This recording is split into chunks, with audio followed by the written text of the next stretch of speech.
నమస్తే. Welcome to political bridge.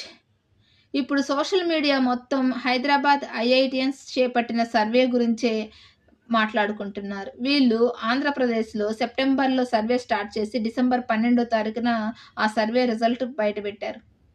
ఆ సర్వేలో కూటమి ప్రభుత్వానికి ప్రజల్లో పూర్తి వ్యతిరేకత ఉందని జగన్మోహన్ రెడ్డి గారి గ్రాఫ్ పెరిగినట్లు చెప్తున్నారు. మొత్తం కూటమి ప్రభుత్వంలో 93 మంది టీడీపీ ఎమ్మెల్యేలు, 12 మంది జనసేన ఎమ్మెల్యేలు, 7 మంది బీజేపీ ఎమ్మెల్యేలు రెడ్ జోన్‌లో ఉన్నట్టు, వారు ఈసారి జరగబోయే ఎలక్షన్స్‌లో ఓడిపోతున్నట్లు చెప్తున్నారు. వీళ్ళు 175 నియోజకవర్గాల నుంచి కేవలం 52,000 వరకే శాంపిల్స్ తీసుకొని, వాటిని బేస్ చేసుకొని ఈ రిజల్ట్స్ ఇచ్చారు. అసలు ఆంధ్రప్రదేశ్‌లో 5,00,00,000 మంది ప్రజలు ఉన్నారు. వాళ్ళని మొత్తాన్ని సర్వే చేయకుండా 52,000 వరకే సర్వే చేసి, ఆ సర్వేని బేస్ చేసుకొని రేపు 29లో జరగబోయే ఎలక్షన్స్‌లో ఈ రిజల్ట్సే వస్తాయి అనడం, వాటిని నమ్మడం ఎంతవరకు కరెక్ట్? ఒక్కసారి ఆలోచించండి.